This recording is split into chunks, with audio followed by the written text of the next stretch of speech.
Mucho antes de que Hitler invadiera Polonia, desatando la Segunda Guerra Mundial, el ejército imperial japonés ya estaba cometiendo genocidios a gran escala en el continente chino. Uno de los destacamentos más temidos del ejército japonés era conocido simplemente como la Unidad 731.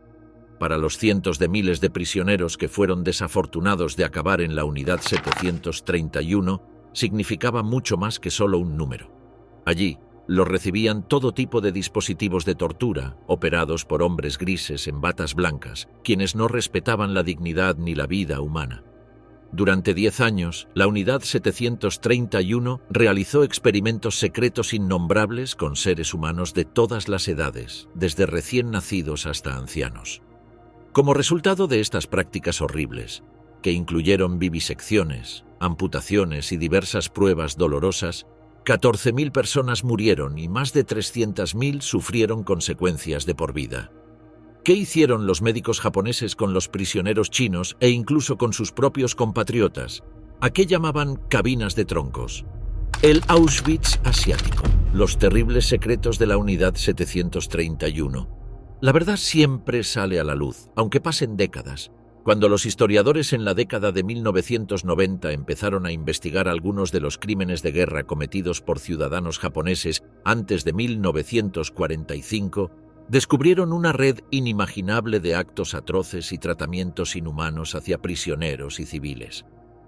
La Unidad 731 era conocida hasta entonces solo como otra de las muchas unidades del poderoso ejército imperial, pero en la década de 1990 pasó a conocerse como el Auschwitz asiático. Esto no era una exageración en ningún sentido, y si se considera la magnitud de las atrocidades en lugar del número de personas afectadas, muy bien podría llamarse a Auschwitz la Unidad 731 europea.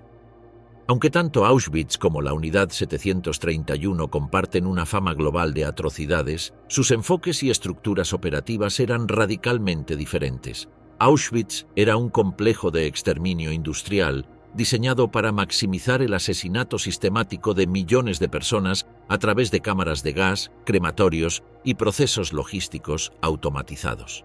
La Unidad 731, en cambio, no fue concebida como un centro de exterminio masivo, sino como un complejo laboratorio militar donde se desarrollaban armas biológicas mediante la experimentación directa en humanos vivos. El número total de víctimas de la 731 fue mucho menor, pero el propósito no era la eliminación poblacional, sino la obtención de datos científicos mediante procedimientos médicos extremos. Otra distinción fundamental radica en su ubicación y camuflaje.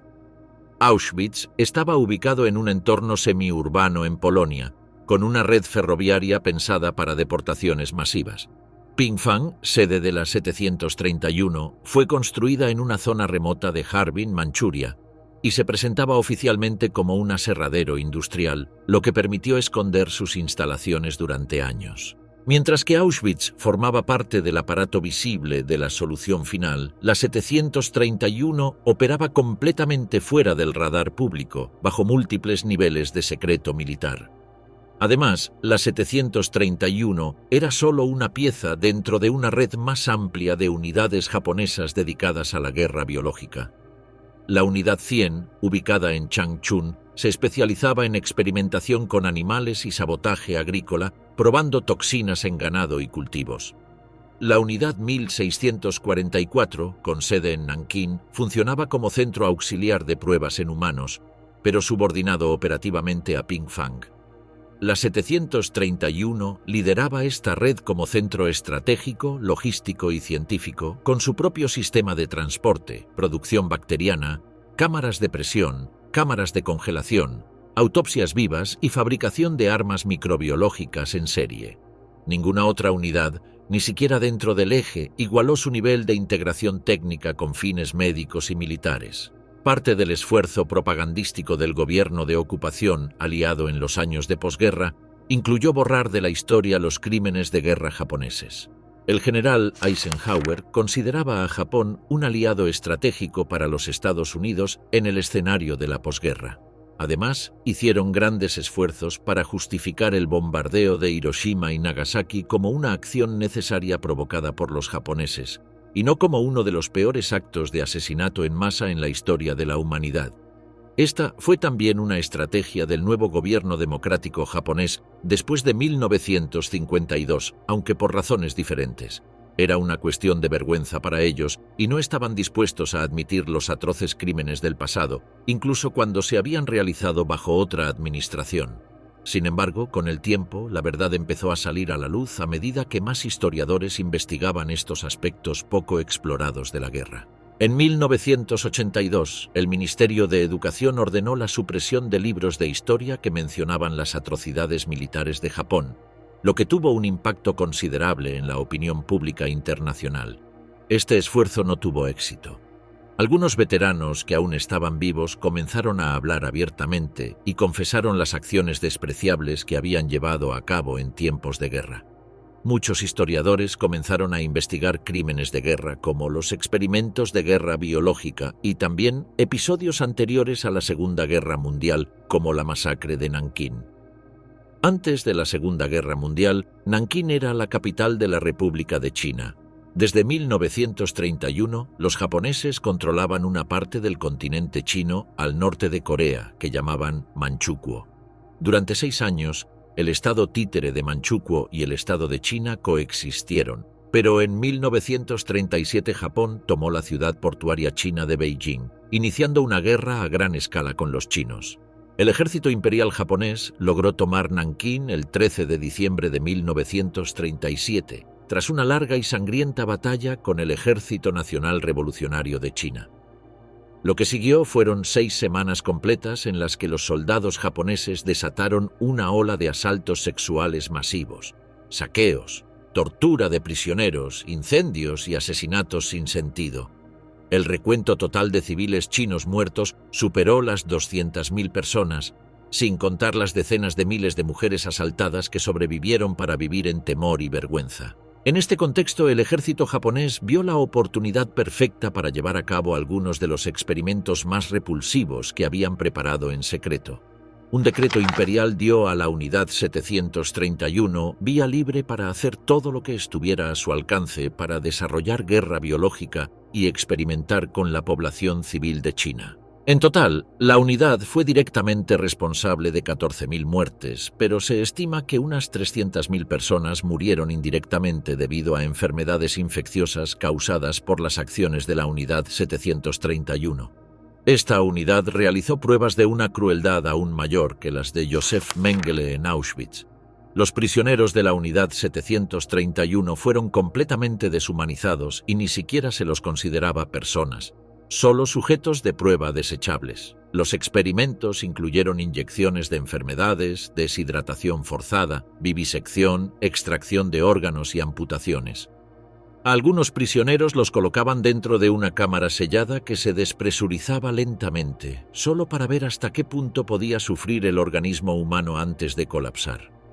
Estos prisioneros no eran soldados capturados en combate, sino hombres, mujeres, niños e incluso bebés chinos secuestrados de las calles en la China ocupada.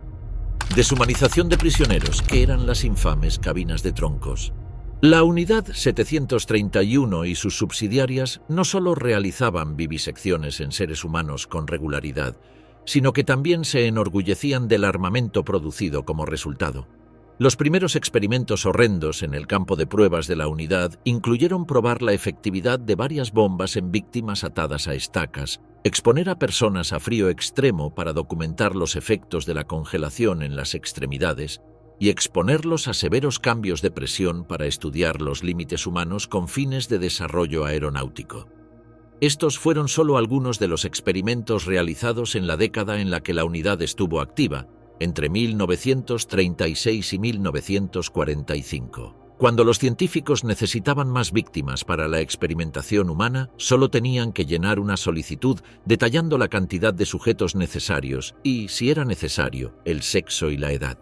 El cirujano general Shiro Ishii era el director de la Unidad 731 y gracias a su prestigio solía obtener todo lo que pedía. La mayoría de las veces, el ejército de Kwantung realizaba un envío humano especial después de que se aprobaran las solicitudes de Ishii. Las cabezas de las víctimas atadas estaban cubiertas con sacos mientras eran transportadas en trenes y luego en vehículos a través de túneles subterráneos hasta la puerta de la Unidad 731 en la ciudad de Harbin, donde comenzaban los experimentos. Los prisioneros esperaban sus horribles destinos en barracas conocidas como cabinas de troncos. El complejo de Pingfang, sede central de la Unidad 731, fue diseñado como un recinto militar de alta seguridad con una arquitectura que facilitaba tanto la investigación como la contención del secreto. Contaba con más de 70 edificios distribuidos en un área de aproximadamente 6 kilómetros cuadrados. Las instalaciones estaban organizadas en zonas funcionales, módulos de detención, cabinas de troncos, laboratorios bacteriológicos, áreas de vivisección, fábricas de producción biológica, cámaras de descompresión, cámaras frigoríficas, almacenes de armas, barracones para personal y un crematorio operativo. La planta incluía también una red subterránea de túneles para el movimiento discreto de prisioneros y residuos contaminantes. Para encubrir su verdadero propósito, el conjunto fue presentado oficialmente como una planta maderera o aserradero experimental, apoyado por una fachada arquitectónica industrial estándar. Las rutas de acceso estaban controladas por checkpoints militares y la infraestructura ferroviaria adyacente permitía traslados masivos sin visibilidad pública. El perímetro estaba cercado con alambre de púas electrificado y torres de vigilancia con guardias armados. Este nombre no se debía al material con el que estaban construidas. De hecho, las llamadas cabinas de troncos estaban hechas de ladrillo y concreto. Los troncos, o maruta en japonés, era el nombre que daban a los prisioneros en la Unidad 731. Los maruta no eran considerados humanos, solo sujetos de prueba desechables. Una vez agotados por los experimentos, los maruta eran vistos como material inservible y posteriormente eran asesinados o dejados morir de sus heridas. El alto mando imperial ordenó la construcción de un enorme complejo para albergar a la Unidad 731 en un distrito de Harbin conocido como Pingfang. El complejo de Pingfang era impresionante y se asemejaba a una ciudad amurallada con más de 70 edificios en un terreno de 6 kilómetros. El gran tamaño del complejo atrajo la atención internacional y, cuando la gente preguntaba a los científicos qué era esa estructura, simplemente respondían que era un aserradero. No mentían, ya que realmente consideraban a las personas allí como troncos. Para los guardias del complejo de Pingfang, así como para los científicos, los sujetos de prueba que llegaban a las cabinas de troncos ya habían perdido todos sus derechos. Sus nombres nunca eran registrados y al llegar al recinto, se les asignaba un número escrito en la parte frontal de sus camisas junto con la palabra maruta. Se les refería solo como maruta número 1, número 2 y así sucesivamente. No se les contaba como una persona o dos personas, sino como un tronco, dos troncos. Estar completamente deshumanizados significaba que los prisioneros, o maruta, ni siquiera tenían camas para dormir, como sucedía en los campos de concentración nazis. Simplemente no merecían ese tipo de trato humano. En cambio, se les mantenía en jaulas en el último piso de las cabinas de troncos, que generalmente eran de 3 pisos. Las jaulas se llamaban rotsu, del japonés ro, que significa forma cuadrada. El bloque de celdas en Pingfang se llamaba rogo por esta razón. La zona donde estaban los prisioneros estaba sellada del resto del edificio con una puerta de metal. 1 metro delante de la puerta y del otro lado de ella había alfombras desinfectantes para evitar que los contaminantes bacteriológicos fueran llevados afuera en los zapatos de los científicos y guardias. Dentro de la puerta, las habitaciones medían unos 10 por 15 metros o 30 por 45 pies y contenían varias jaulas en fila. La mayoría de los maruta en las jaulas estaban simplemente recostados, ya que no había espacio para pararse, y generalmente estaban demasiado cansados o enfermos para sentarse. En algunas de las habitaciones, los científicos habían colocado latas de aceite con ratones que habían sido inyectados con gérmenes de peste y con pulgas alimentándose de los ratones. Se llevaron a cabo varios experimentos con pulgas y roedores en Pingfang.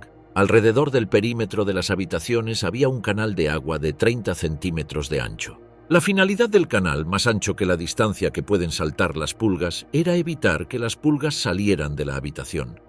Todos los maruta estaban afectados por pulgas, pero este era el menor de sus problemas. El rostro del horror, Shiro Ishii, director de la unidad 731. Ishii Shiro nació el 25 de junio de 1892 en el pueblo de Chiyoda, en un área a unas 2 horas de lo que hoy es el centro de Tokio. Su familia era una de las más adineradas de la región según los estándares del pueblo, con propiedades de tierra considerables que les daban un aura de aristócratas rurales. Este estatus económico les otorgó respeto y, más importante aún, lealtad de los habitantes de la zona. Ishii supo aprovechar esta lealtad para su propio beneficio en los años siguientes.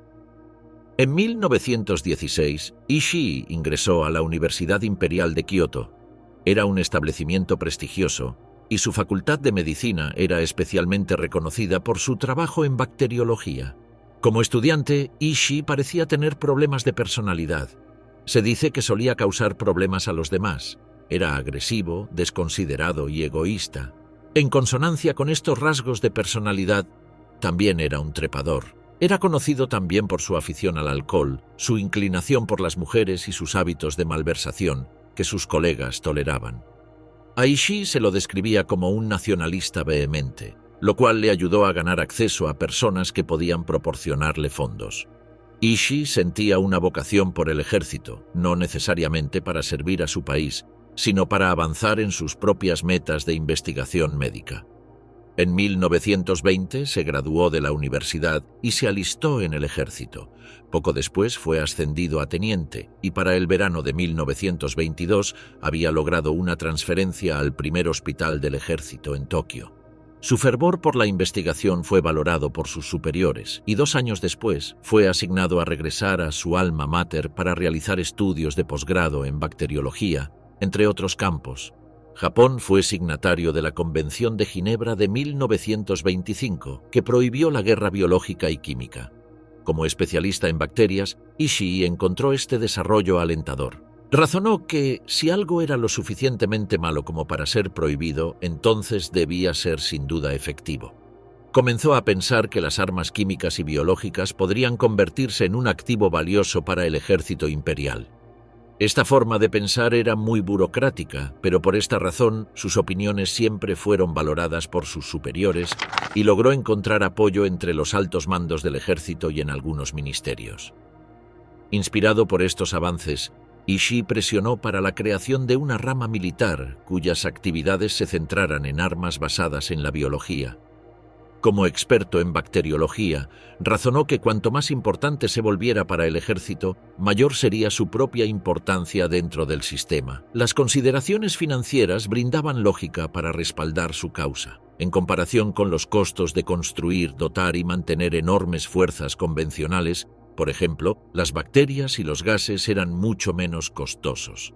Otras ventajas aparecieron después, pero el factor de costo fue un punto de venta importante para Ishii en sus apelaciones a los niveles más altos del ejército imperial japonés.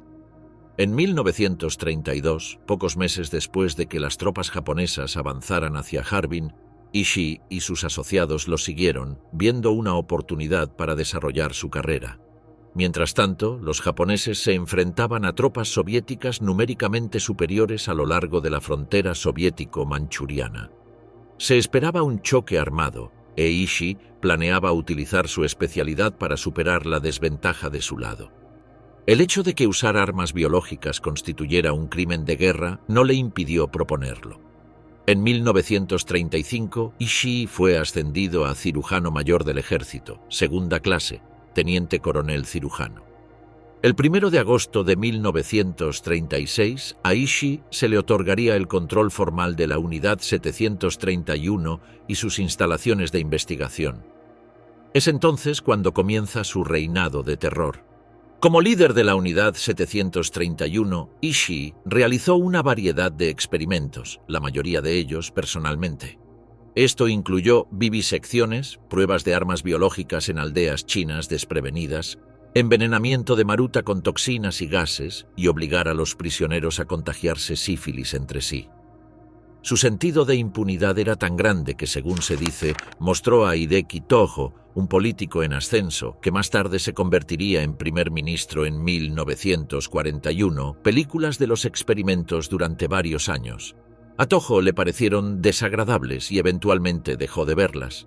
Sin embargo, vio la utilidad de la investigación que Ishii estaba realizando, por lo que le permitió continuar con sus experimentos en el complejo de Pingfang.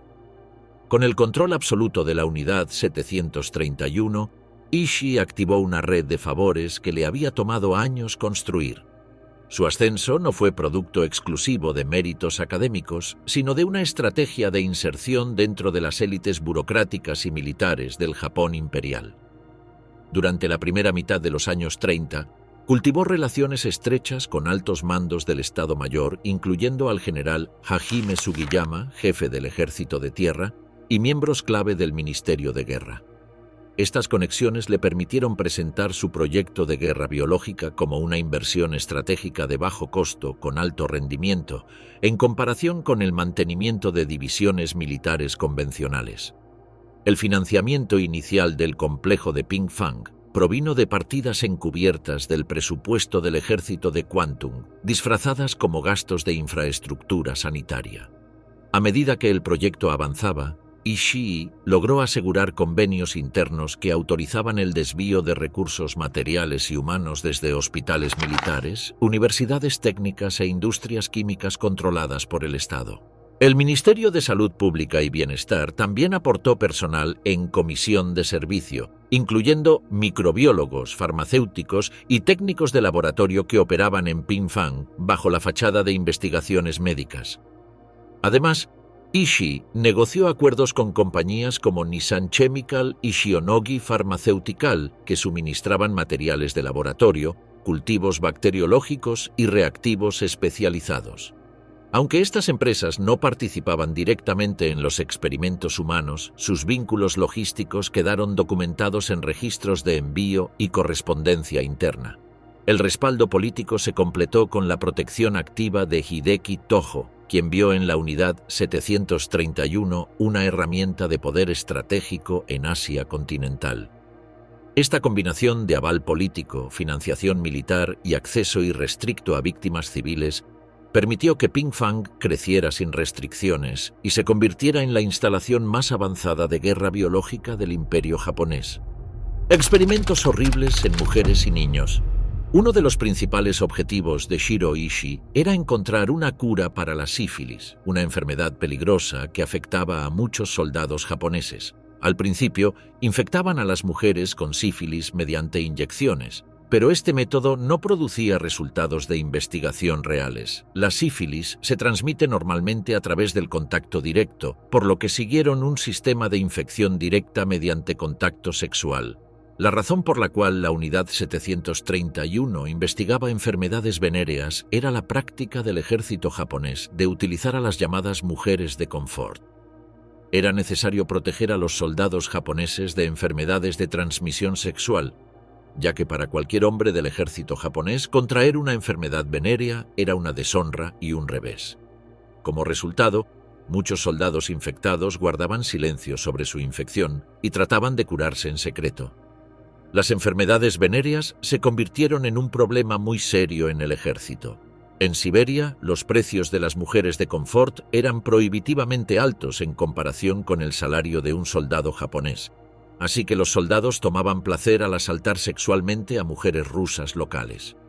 Esto provocó un brote de enfermedades venéreas entre los rusos inocentes y los soldados japoneses. Los altos mandos del cuartel general japonés vieron a sus soldados sucumbir a enfermedades venéreas y el problema se volvió grave. Cuando Nankín fue tomada en 1937, se registraron 20.000 incidentes de agresión sexual contra mujeres rusas en un lapso de 5 meses. Con la propagación de enfermedades venéreas entre las filas y la amenaza que representaba para la disciplina y la eficiencia del ejército, el alto mando pidió ayuda a la unidad 731. La infección de enfermedades venéreas por inyección fue rápidamente abandonada y los investigadores comenzaron a forzar a los Maruta a actos sexuales entre ellos. Los miembros de la unidad, vestidos con ropa de laboratorio blanca que cubría todo el cuerpo, dejando solo los ojos y la boca visibles, realizaban las pruebas. Un hombre y una mujer, uno de ellos infectado con sífilis, eran llevados a una celda y obligados a tener relaciones sexuales entre ellos. Cualquiera que se resistiera era fusilado.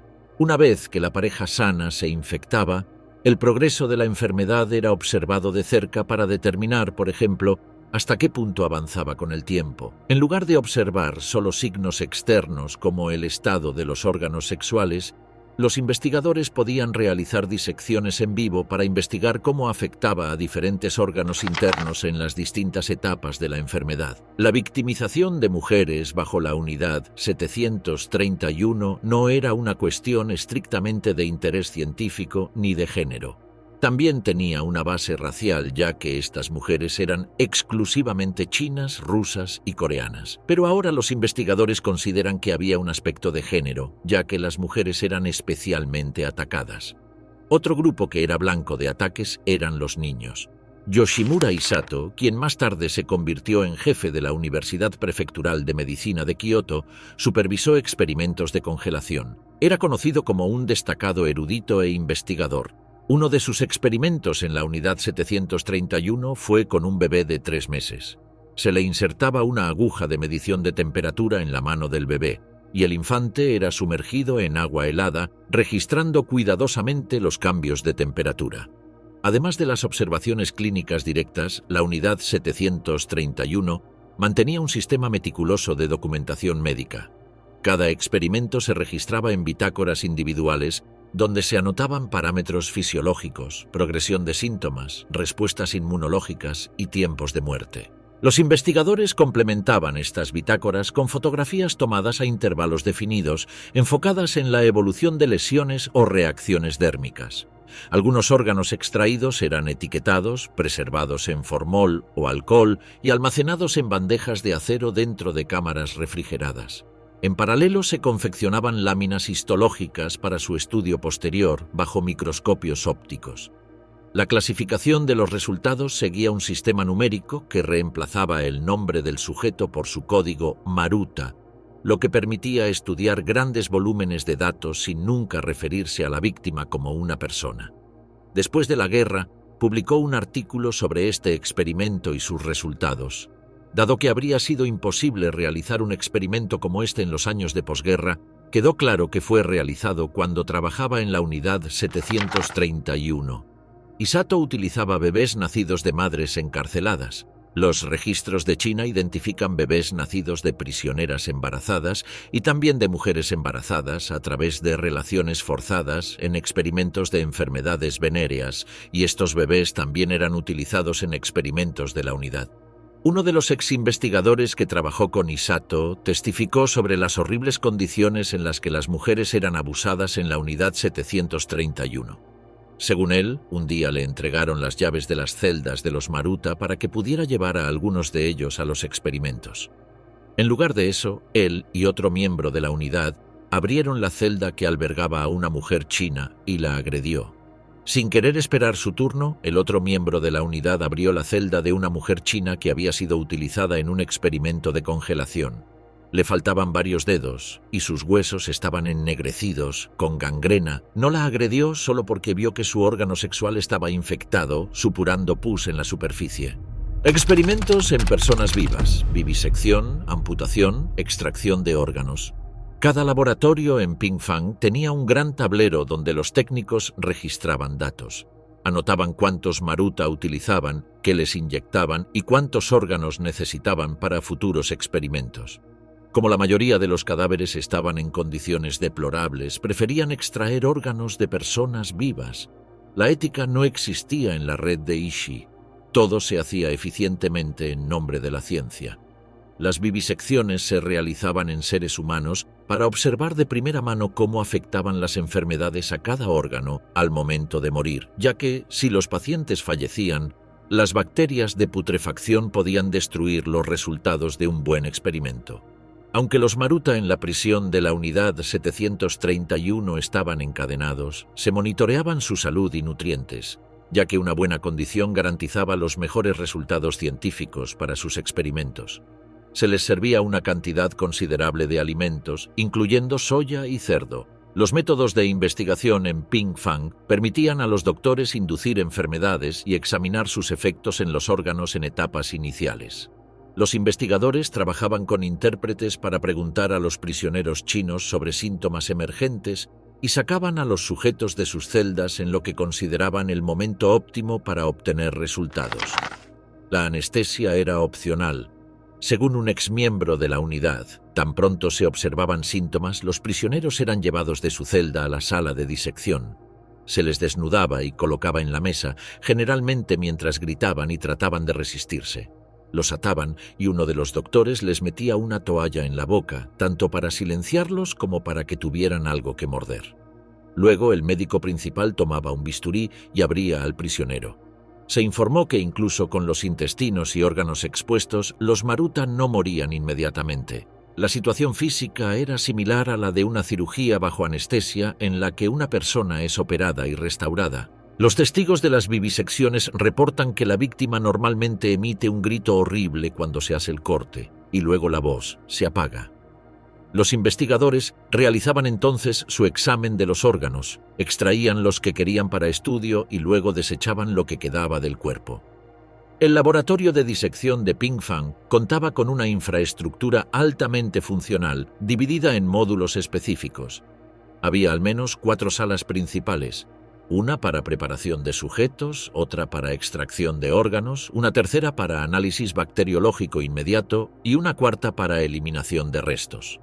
Las mesas de disección eran metálicas, con drenaje inclinado, y estaban conectadas a canales de recolección que llevaban los fluidos hacia tanques de desecho tratados con cal viva. El instrumental incluía bisturíes de distintos calibres, sierras quirúrgicas, fórceps largos, tijeras especiales y recipientes etiquetados para conservar órganos según tipo y etapa de infección. La limpieza del espacio era rigurosa. Al finalizar cada jornada, el equipo técnico lavaba las superficies con soluciones cáusticas y rociaba desinfectantes clorados en paredes y pisos, repitiendo el protocolo cada 12 horas. La rutina diaria iniciaba a las 6:00 con el traslado de maruta desde las celdas. Se realizaban entre 8 y 12 vivisecciones por día, dependiendo del estado de los prisioneros y de las exigencias de cada proyecto. Los restos anatómicos eran clasificados, tejidos útiles se enviaban al laboratorio bacteriológico y el resto era incinerado o arrojado a fosas de cal. Todo quedaba documentado en formularios numerados, cruzados con registros de temperatura, síntomas previos y evolución patológica observada en vivo. En algún momento del proceso, la víctima moría, ya sea por pérdida de sangre o por la extracción de órganos vitales. Los experimentos eran increíblemente crueles e inhumanos. Como los sujetos apenas eran maruta y no seres humanos, a los médicos no les importaba en general su sufrimiento. A veces recibían anestésicos, pero esto se hacía principalmente para evitar que se movieran y gritaran, lo cual podía interrumpir el trabajo de los doctores. Algunos viviseccionistas no eran muy hábiles y usaban a los sujetos de prueba como cuerpos de práctica. Un informe menciona a un hombre chino que fue viviseccionado sin anestesia. Se le abrió el abdomen, se cortaron los intestinos, se extrajeron y luego se volvieron a conectar. Como su condición era estable, los médicos decidieron realizar 5 experimentos más en él, incluyendo la amputación de un brazo. Todo el proceso duró 1 hora y media, después de la cual el hombre murió. La red de Ishii también había reclutado miembros del cuerpo juvenil para realizar vivisecciones. Dado que la sociedad japonesa en tiempos de guerra fomentaba un sentido de nacionalismo en todos, a los niños se les animaba a reportar al director de la escuela cualquier sentimiento antibélico de sus padres. Luego la policía tenía permiso para investigar a los padres. Muchos niños también fueron alentados por sus maestros a ingresar al cuerpo juvenil. La mayoría de los miembros del cuerpo juvenil tenían solo 15 o 17 años cuando comenzaron a trabajar en la unidad 731. Recibían un entrenamiento riguroso en biología, idiomas extranjeros, matemáticas y bacteriología. La mayoría se convertía en asistentes de los investigadores de la unidad, donde su deber principal era extraer órganos de un cuerpo humano durante una vivisección. Después de la vivisección, las víctimas eran irreconocibles. Los ayudantes del cuerpo juvenil recibían órdenes de colocar sus órganos en contenedores.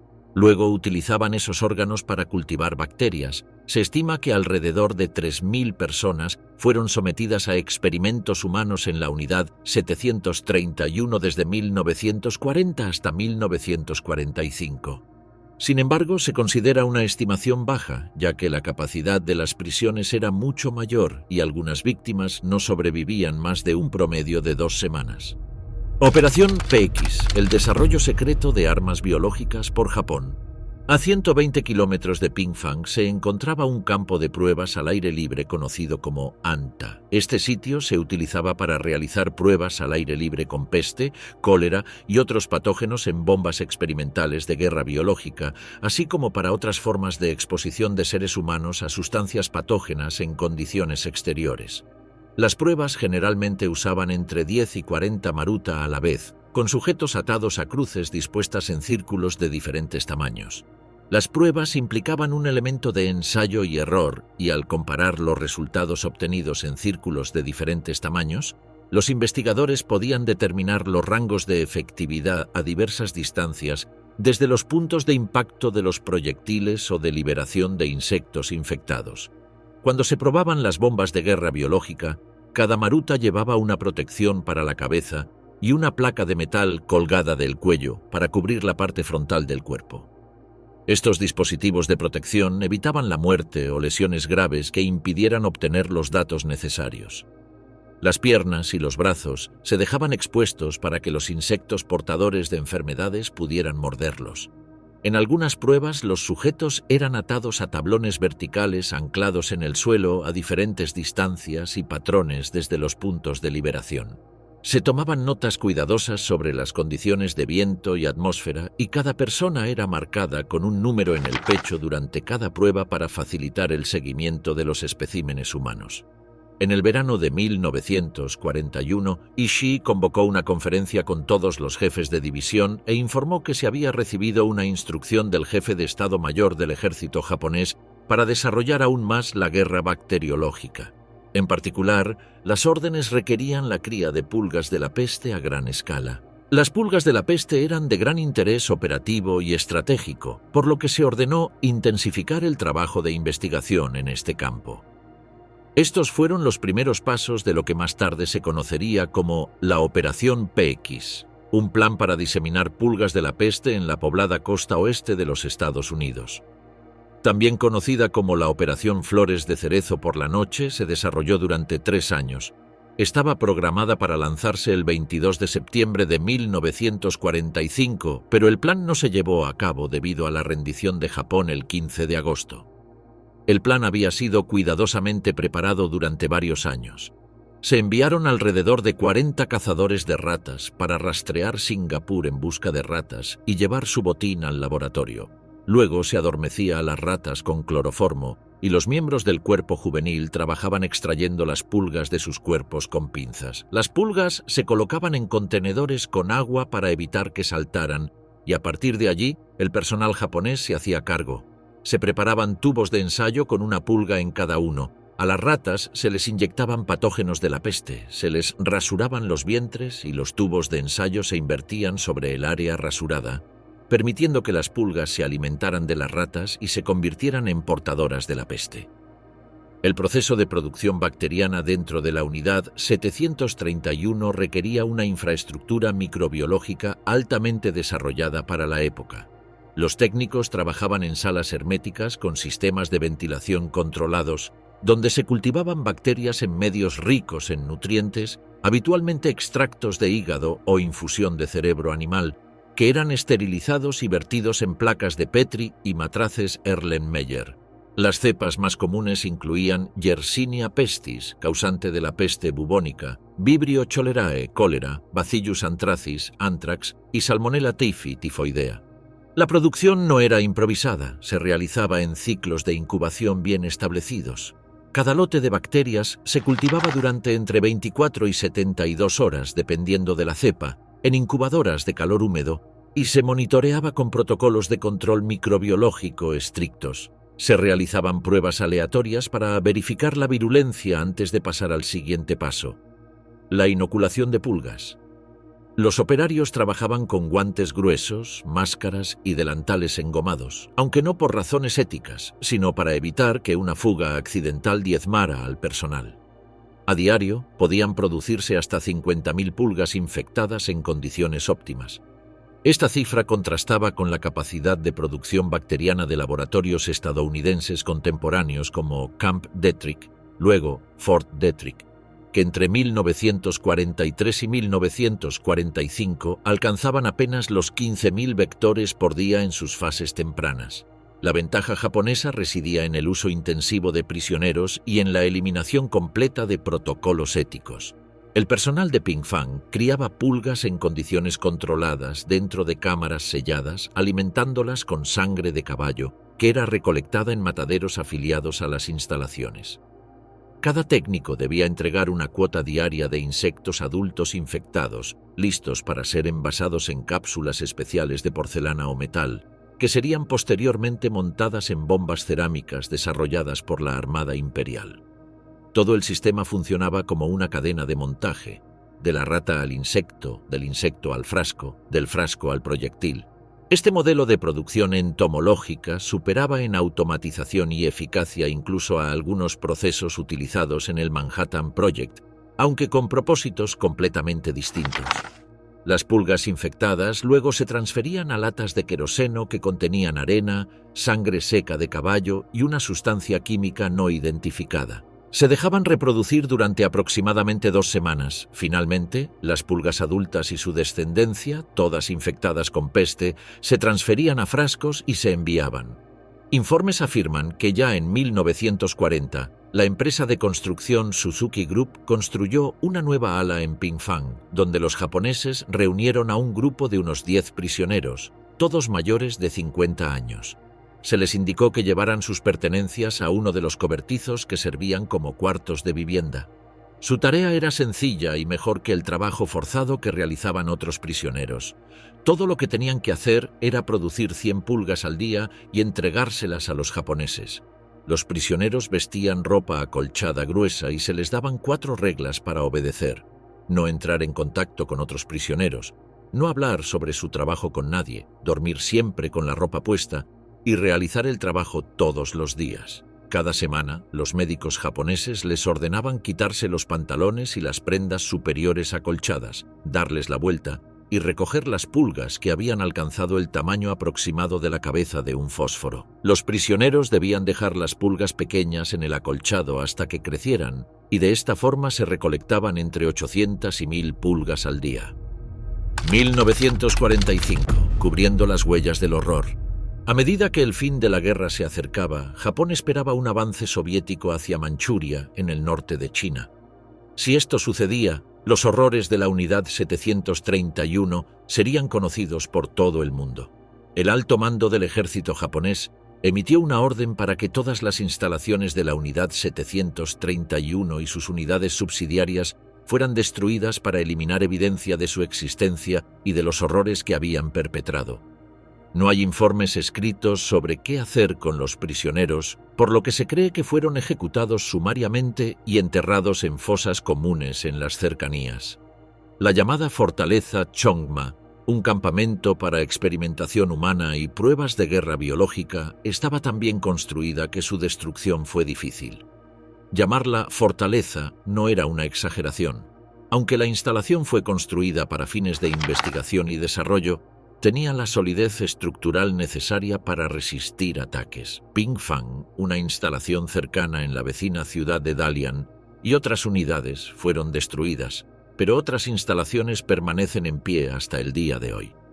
El imponente edificio en Nankín, que sirvió de sede a la Unidad 1644, a veces conocida como la Unidad Tama, se usa hoy como hospital. En su segundo piso, alguna vez se criaron ratas y pulgas para la Operación PX. En Pingfang se realizaban vivisecciones humanas y también había una prisión. Algunos de estos edificios aún se mantienen en pie hoy en día. La destrucción de la evidencia en 1945 fue una operación meticulosamente planificada por el Estado Mayor del Ejército Imperial japonés. Según los informes de inteligencia recopilados por los soviéticos y posteriormente por historiadores, Las instrucciones incluyeron la incineración de bitácoras clínicas, fotografías, muestras orgánicas, cultivos bacterianos activos y planos técnicos de laboratorios de Pingfang, Anta y Nankín. Todo el material que contenía resultados de vivisecciones, tiempos de contagio, evolución patológica y tasas de mortalidad fue considerado de alta sensibilidad y quemado en hornos improvisados o incineradoras dentro del complejo. Sin embargo, no todo fue destruido. Algunos documentos fueron evacuados junto con Shiro Ishii y altos oficiales científicos. Parte de esta documentación, incluyendo microfilmes con estadísticas de propagación bacteriana y mapas de distribución de pulgas, terminó en manos de las fuerzas de ocupación estadounidenses, tras un acuerdo encubierto que garantizó inmunidad a varios miembros de la unidad a cambio de datos científicos. Muchos de estos documentos fueron clasificados en laboratorios de guerra biológica estadounidenses como Camp Detrick, en Maryland. En cuanto a la infraestructura, aunque gran parte del complejo de Pingfang fue demolido o volado con explosivos, algunas estructuras resistieron. Entre las edificaciones que sobrevivieron se encuentran una porción del bloque de contención bacteriológica subterráneo, sellado por autoridades chinas y visible solo en fotografías aéreas previas a su clausura. Un túnel logístico de 80 metros, redescubierto en los años 90, que conectaba la zona de reclusión con la de pruebas de armas. Estos elementos, aunque aislados, permiten reconstruir parcialmente el funcionamiento interno de la Unidad 731 y hoy forman parte de recorridos guiados en el sitio conmemorativo oficial del Museo de la Guerra Bacteriológica de Harbin. En 1945, equipos esqueléticos permanecieron en China para llevar a cabo la destrucción, mientras que la mayor parte del personal de la Unidad 731 y sus familias, sintiendo el avance soviético, se retiraron. El ferrocarril del sur de Manchuria fue eficiente hasta el final. Un tren especial transportó a los miembros de la unidad desde Harbin y Pingfang. Luego se desplazó al sur, pasando por la península de Corea. Después de cruzar a Japón por mar, tomaron otro tren especial hacia el norte, pasando por Kanazawa, donde se dice que algunos miembros usaron el santuario Noma como escondite. El tren especial continuó hasta la prefectura de Niigata, donde los miembros se dividieron y usaron transporte público regular. Shiro Ishii, el principal responsable de los horrores de la Unidad 731, también huyó. Abordó el tren en Manchuria junto con el resto del personal, pero solo para un tramo del viaje. Durante ese viaje en tren dio instrucciones específicas a sus subordinados. Les dijo que no aceptaran trabajos en oficinas públicas, que no se contactaran entre sí desde ese momento y, lo más importante, que llevaran sus secretos a la tumba. La mayoría cumplió con todo lo que Ishii les pidió. Ishii se encargó personalmente de ciertos detalles. Llevó consigo películas y registros, destruyendo algunos de ellos, pero trasladando otros a Japón en avión. Más tarde, Douglas MacArthur convenció al gobierno estadounidense de que Ishii era un activo valioso para Estados Unidos, por lo que se le otorgó inmunidad a cambio de información sobre la implicación japonesa en la guerra. Se le permitió continuar su investigación en guerra biológica y se dice que ayudó al ejército estadounidense durante la Guerra de Corea. Después de regresar a Japón, Ishii abrió una clínica médica, donde realizaba exámenes y tratamientos de forma gratuita. Murió en 1959 y sus sucesores publicaron un diario que mantuvo, pero no hizo referencia a ninguna de sus actividades en tiempos de guerra con la Unidad 731. Cuando el emperador Hirohito firmó el acuerdo de rendición que documentaba el fin del imperio japonés, se emitió una orden para que no quedaran sobrevivientes y todos los cautivos fueron asesinados. Para cuando los soviéticos llegaron a Pingfang, solo encontraron una instalación destruida con animales en jaulas, restos humanos y la mayoría del personal ya evacuado. Hoy en día, en Pingfang aún quedan restos de la fortaleza, preservados como un monumento a la inhumanidad del ser humano. Los crímenes de guerra japoneses han sido, en muchos aspectos, más prolongados y horribles que los de los nazis en Europa. La Unidad 731, bajo la dirección del bárbaro cirujano general Shiro Ishii, no tuvo respeto por la vida humana, especialmente cuando se trataba de mujeres, niños y extranjeros. Cientos de miles de seres humanos sufrieron horriblemente en manos de estos médicos sedientos de sangre que no se detuvieron ante nada en su carrera por desarrollar armas biológicas mortales con las cuales conquistar el mundo. La decisión de Harry S. Truman de lanzar bombas atómicas sobre las islas japonesas ha sido ampliamente criticada, pero no se puede negar que detuvo en seco estos perversos experimentos japoneses. Las ruinas del complejo de Ping Fan aún se mantienen, testimoniando los horrores de la guerra y la depravación de la que es capaz el ser humano.